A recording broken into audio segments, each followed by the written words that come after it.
Hello everybody. Hello guys. Hello everybody who is watching us on the YouTube. It's yet another weekly update of the EVM project. And this week, I would like to, well, according to some of the, in order to make this course a little bit more useful for our community, I would like to introduce two major things. So first one, we are going to a little bit restructure the way how we are discussing things. So we will start with our current goals. We'll continue with our progress with these goals, and then we will go directly to the discussion who was doing what and what are the plans and what are the blockers and like the usual natural Scrum stuff. And another thing that I would like to do is to move these discussions into the beta feature of GitHub, which is discussions. And if you go to github.com/near core repo, you will see there, and I'm going to share the screen right now. Max, I need to since you're the host now, I need to have your permission to do it. You got it. Thanks.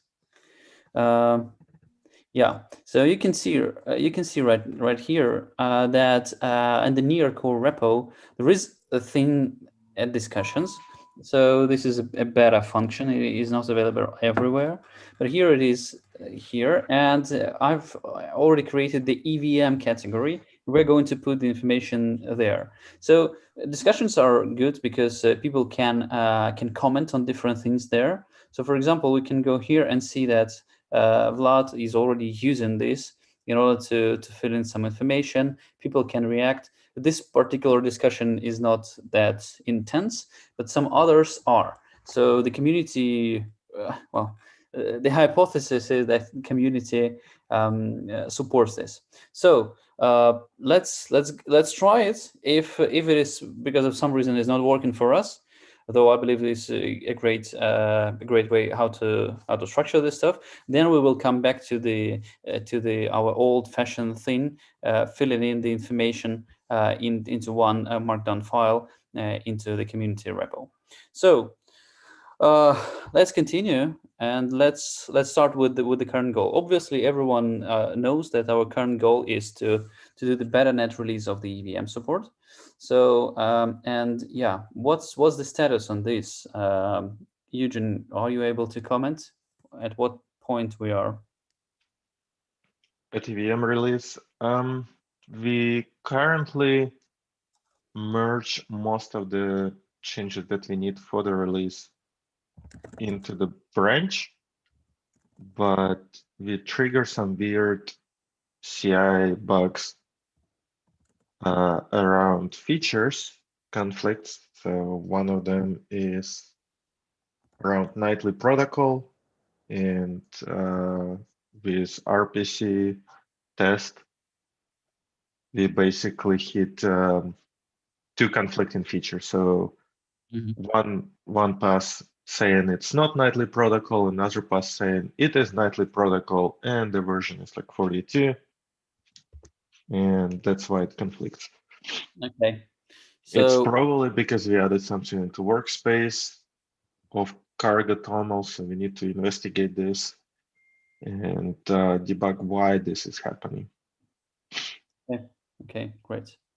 Am I correct that like no major things except fixing the bugs are needed to be done before merging these changes into the EVM, and then we would be able to set up it on the betanet?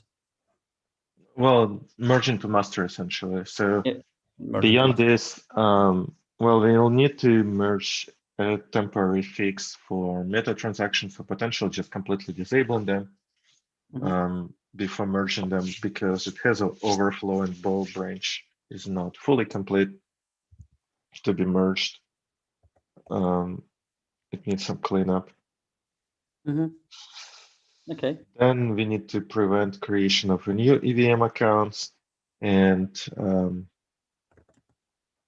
we need to make sure there's a EVM account already exists without keys on every network. So for this, we either need to add the DB migration or some other, well, not DB migration. We also, yeah, it's unclear how to actually do this because on testnet there's some account on this EVM, but it has keys. And right now you potentially will be able to issue a transaction if you have a key on this given account. So Yeah. we'll need to figure this out. On mainnet, it's not an issue. On testnet, it's an issue. On betanet, it's likely not an issue because we don't have EVM there either. Yeah. Beyond this, we need to do a round of tests on testnet and betanet with feature disabled. I don't think we will be able to do this on betanet once we have a nightly because it's too complicated to disable one feature, enable another. Maybe it's gonna work, but after merge, it's not gonna work. And yeah, so if testnet, for example, survives fine with RPC node, with feature disabled, then we should be fine. Okay. Okay, great. Nice status. Hopefully this will be convenient to refer to for our community. Let's go with the weekly update, if you don't mind. Mike, what's your status? I believe you were like mostly blocked by different stuff. Yeah, it turns out don't think I'm blocked anymore. We decided to do the upgradability, I think, a bit differently, and so the only breaking change was essentially for call and view arguments, and I did sort of confuse myself earlier. I had a sort of a dumb mistake with JavaScript that is now fixed, and so like I can see that Pet Shop is working properly. I think the order of operations are now for me to go ahead and start like making sure that near API JS, near Web3 provider, near CLI branches can be merged. And then we can, and then after those things, we can start working on getting the pet shop kind of cleaned up for the 2 use cases that we identified. Those use cases are like using wallets, and that is like a little, that's going to be easier when we have this on betanet. I ran into a little bit of issues setting up my entire local environment to use a local wallet and then, you know, a local contract helper, local explorer. So I'm actually have a meeting later so that that will get ironed out. But that's not really blocking the progress of merging the pull requests that we really need to get for this. So that's my priority right now. After those are kind of in a good place and I've bumped all the people that need to be bumped for the PRs and addressed comments, then it'll go to figuring out how to make Pet Shop work for these use cases. So that's on my plate. Okay. Okay. Are these the PRs that you have started before the upgradability discussion started? Is this correct? Yes. Okay. Okay. Um, Great. Do we have Bo with us? Yeah, Bo, can you update us on your status? Yeah. So the most important update is making no to make sure there's no genesis change even when protocol feature EVM is enabled, so that there won't be a hard fork after we deploy the EVM version of near node into betanet, and that PR is merged. Another PR is about taking input of EVM precompiled functions into cost estimator, and that one is also merged. Are you saying about EVM dynamic cost estimator that depends on the length of the input? Is this correct? Yes. Mm-hmm. And also last weekend I made the EIP 712 fully works. But it's not being called in our actually actual EVM runner is only being used in the standard OPS unit test. So if you are giving a already encoded function args, it can correctly generate a EIP 712 signature of the entire meta transaction. There's a the why it is not included in the EVM runner is because we are lacking the way to generate to encoding the function arguments from the input.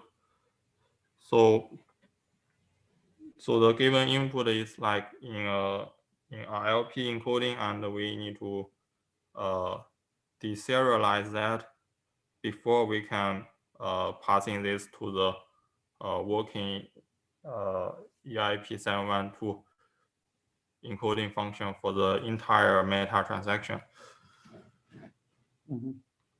So we possibly don't do meta transaction in the beta net release, but Right. if that can be done quickly, then we probably still have going to have that. Okay. So am I correct? Yeah. Please correct me if I'm wrong. So this part is on the protocol side. So the meta transaction is signed with the EIP 712 from the MetaMask, and this is something that is already in place. This is something that is working.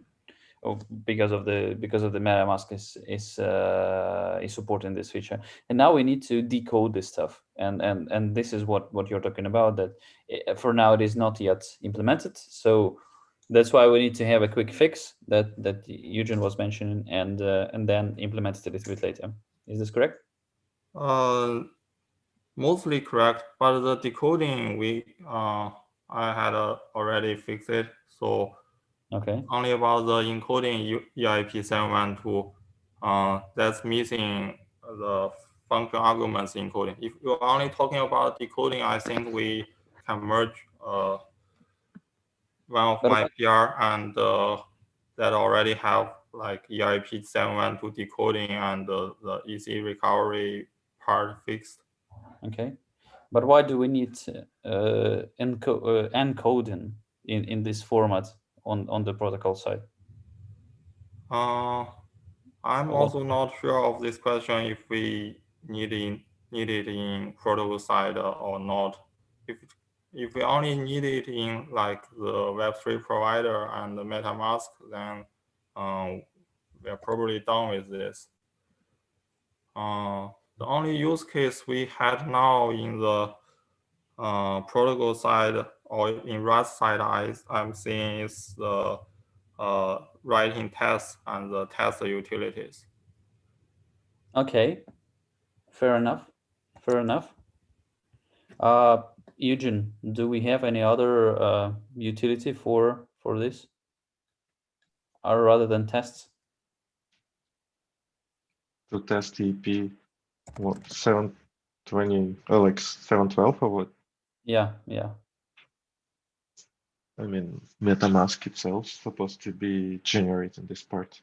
Yeah. But in order to check on the protocol side, we need to also if we would like to dynamically generate tests, then we probably need to be able to encode on the protocol side too.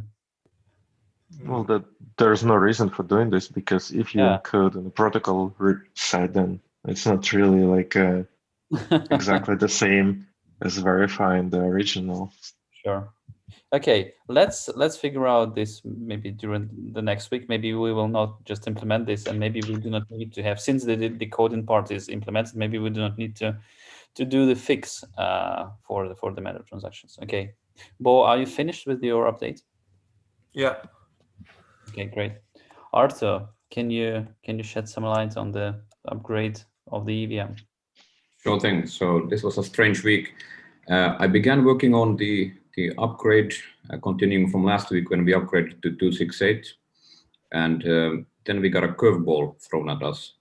This was prompted by Ilya, poking the Open Ethereum team when we discovered that they had been working in another repository instead of the main one on a release 3.10 that we didn't know anything about. So that would be fine, except that it turns out that 3.1, the 3.1 branch is forked from Parity Ethereum 2.5. They maintain that this is because in Parity, the 2.6 beta branch that we're still on, we were still on yesterday, and the 2.7 stable branch, there were disk and memory issues introduced that they wanted to avoid, and the changes were too big to take them out. So instead, they went back to 2.5, forked it as a 3.1, and that means that our original goal of upgrading to 3.0 is a dead end. They're not going to maintain 3.0 at all. So there's no sense to upgrade to 3.0. So given that, I switched to deep dive to this 3.1 version, seeing that it had what we needed, and it does have the Istanbul support, and it has more Berlin support than the 2.7 branch. However, as we discussed on our earlier call this week, it would be pretty risky to jump on board of our Open Ethereum 3.1 right now, as in it's basically a new code base by a new team. It doesn't have any real world use. It would just be too risky. So we decided that we're going to finish the upgrade to 2.7.2, which we have done as of yesterday. That's merged as of yesterday, and that's the last Parity Ethereum version. After that, the Open Ethereum guys took over.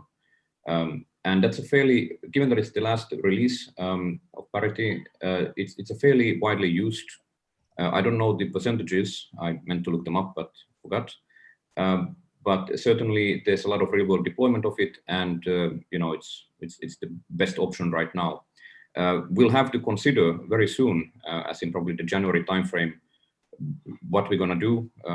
Most likely we will have to upgrade to 3.1, but hopefully others will beat on it before we have to do that. Otherwise, maybe we stay on 2.7 and backport some of the Berlin hard fork stuff. The hard fork is coming in January. And speaking of that, today was the Ethereum core developers meeting number 100. I listened in on that via YouTube, and I will summarize briefly. I plan to attend on our behalf all of these going forward to know what's coming. They talked mostly about the new block and transaction format coming in the Berlin hard fork, about account abstraction, and the unfortunate incident of the Infura chain split this week.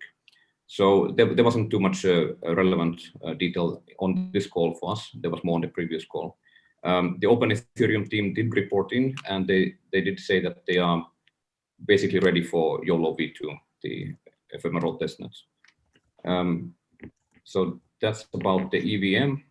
Given that we are on 2.7.2 and there's no obvious upgrade right now that makes sense, I switched over to working on validation. And right now I'm working to fix the crypto zombies test. I ticketed that. That's, hold on, let me paste the links here. That's ticket 3611. And I'm digging into it to find the root cause. I have the proximate cause, as in we are calling a function in the contract which returns surprisingly a zero length response, and our test bails on that. So I'm figuring out why that's happening, and I hope to resolve that at the beginning of the week latest. I think that's pretty much my update. I'm going to need something else in the validation realm after the crypto zombies is fixed. If somebody has something in mind right now, do tell. Otherwise, I'll figure out what we are missing and work on that as per our OKR goals. Which, by the way, if those are public, maybe you could add them to the short link to the notes. Yeah. It is public already. I'm going to put here in the discussions also some kind of just one separate discussion with some major outlined goals and stuff like that. Okay. Eugen. your update. Okay, so this week I spent mostly on merging branches and fixing tests. There's, as I provided a top level update, we still haven't fixed some weird tests that we trigger. One for non-nightly, so for regular protocol, it triggers a version issue. For nightly, it triggers a chunk forwarding test. So it clearly we messed up something with features or the way CI uses them. So the reason for chunk forwarding failing is likely that chunk forward feature is not enabled while nightly is enabled. So we somewhere override the nightly features, which requires us to figure out, first of all, we need to be able to reproduce this locally. And Sandy said we basically just need to pass cargo test workspace that will test run ACI similarly to, well, like run locally similarly to how CI runs it. So we should be able to reproduce an issue. Mm-hmm.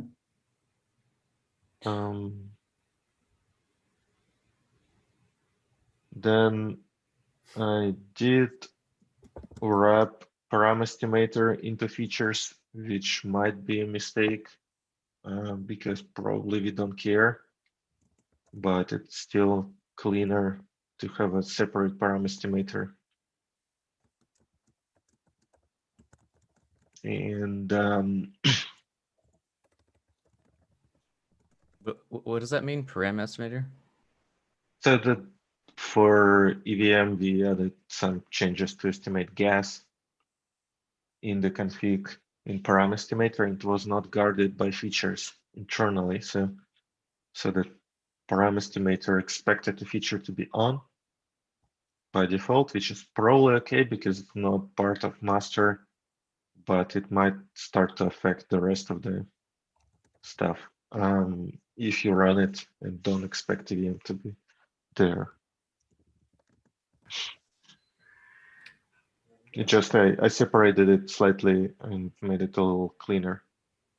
Beyond this, we're pretty much done. I think the format is standardized for the input, and we just need to disable a bunch of stuff from the first release, such as creation of new EVMs.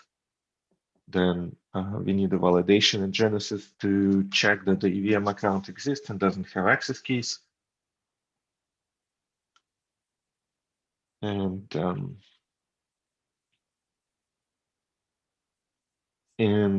that's it, I think. So basically, then we just need a sanity test in terms of running it against testnet to make sure we didn't break testnet through our change, which is somewhat covered by CI. There is upgradability tests, so we can run NIDAC to verify this, which I'll probably do soon.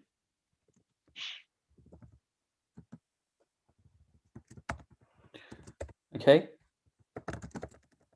I'm just putting this part into our status. Okay, and a very short update from myself. So this week I was mostly focusing on the bridge, the other project. So for the EVM, I was preparing the set of tags that will go directly into the business development department, and they will create out of it a test, a form that our partners are going to submit. Using this form, we would be able to collect some statistics on what features are requested and what not. So, for example, like the need for the hard fork support, stuff like that. Yeah, so that was the major thing regarding EVM that I completed during this week.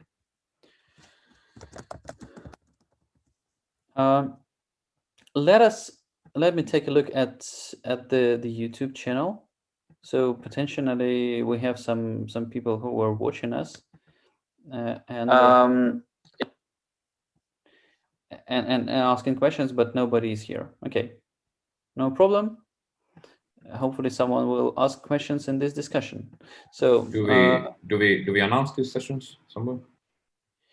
yeah, these sessions are public. We potentially can market these once again. I mean, put some links into the official communication channels. But in general, these are like public.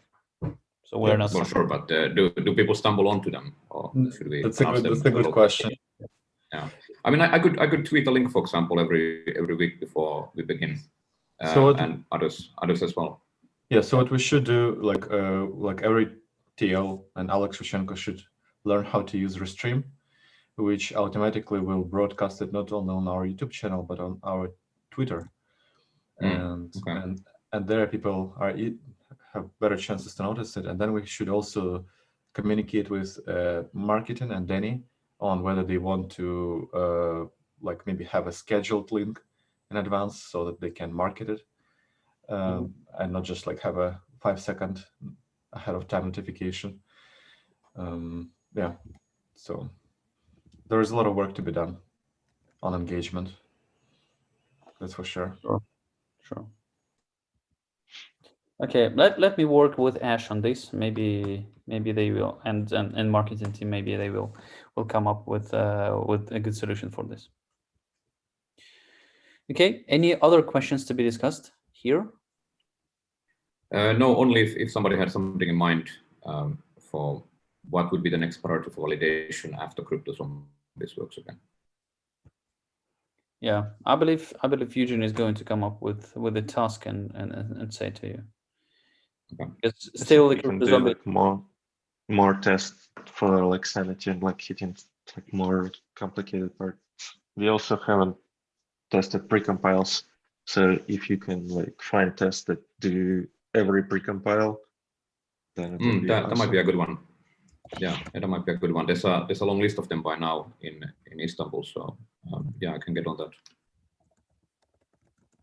Cool.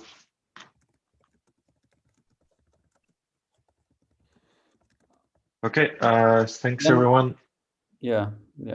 This means that we have closed all of the things already. Thanks everybody. Take a look at how the discussions are look like on the GitHub. Will do. Awesome. All right. Bye-bye. Okay, There you go. have a good one.